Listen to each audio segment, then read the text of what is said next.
Absolutely beautiful stuff. That is Ingleshan with Alison Cotton and Chloe Harrington, and there's another two tunes on the way from them tonight. All three taken from Ingleshan. It's a beautiful record, and the title translates as Little Angels. In this case, two sisters from Sunderland, Ida and Louise Cook, and in essence, what they did,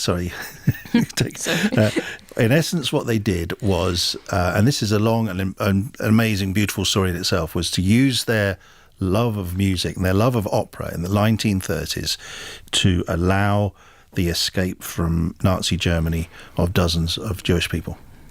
Yeah, absolutely. It's just an absolutely incredible story. I mean, it all started for me with my music.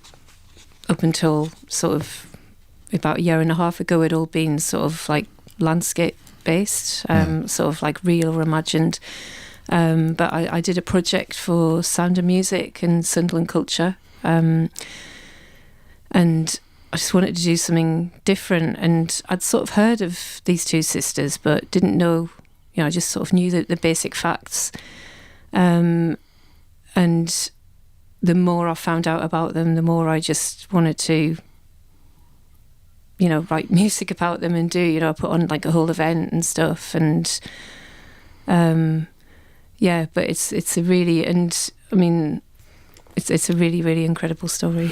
And you also link it very much to refugee story of the present day. When did that come into the equation in terms of putting this together?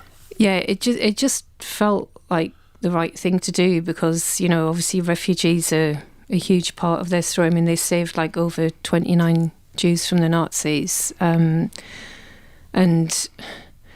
it just felt like the right thing to do to include, to have refugees from now. And it was just amazing, working with these refugees and hearing their stories.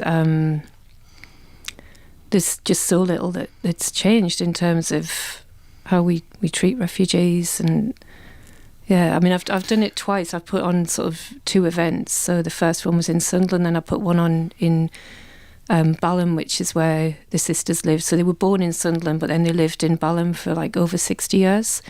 So I put one on there a few weeks ago. And so I've worked with two refugee groups. And it's beautiful. It's bookended by, at the beginning, there's the 17-minute.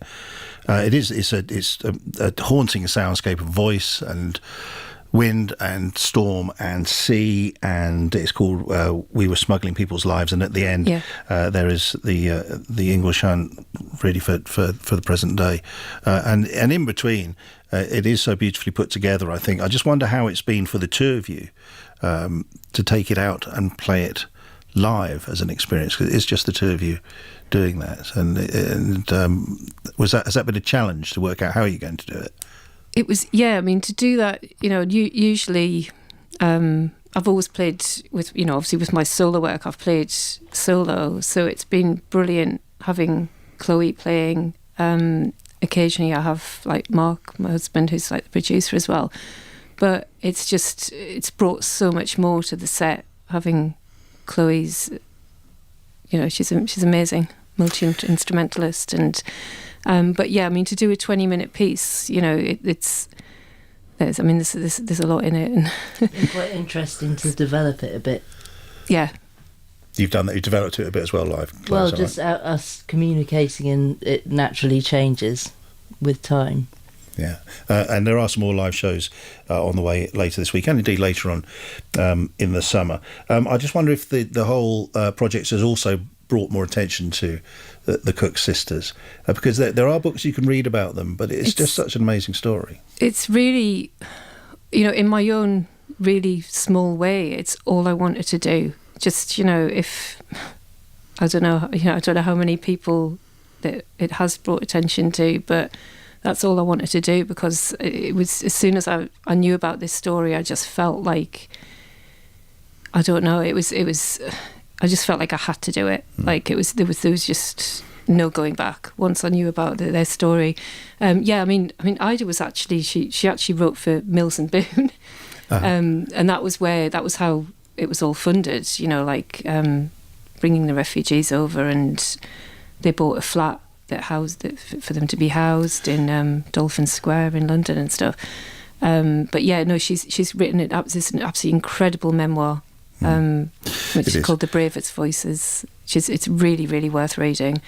Yeah. And it's I mean, it's weird because it's like you've got this incredible story, but probably about 2/3 of it is about opera and their obsession with opera. Like they've done this incredible thing, but they're talking about more about opera. Opera took them to Germany, and it took them to Vienna, to Austria as well, and they smuggled out valuables from Jewish families which otherwise would not have left the country, and those in turn helped to set up those people wishing to escape in terms of having the money to then settle over here. That's how it worked. So it's almost comical the way they managed to go. They went in with sort of showy costume jewellery and fake furs, and came out with real furs and proper jewellery, and got it out through customs or whatever, border control in Germany and Austria, and got it back to the UK. And took the German labels out as well, and they'd sort of sometimes they would sew in sort of English labels into the fur coat. So I mean they were sort of very,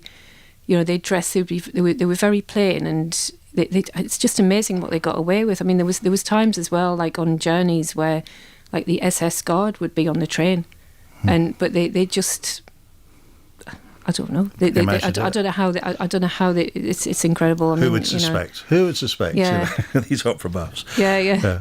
Are you ready to play 2 more tunes for us? We are. Yeah. Okay. So we're going to do the letter burning, which is so Louise. So basically, the 2 sisters, like they kept all of the documents and photos and everything from the refugees that they saved, and also those that they didn't manage to save in boxes.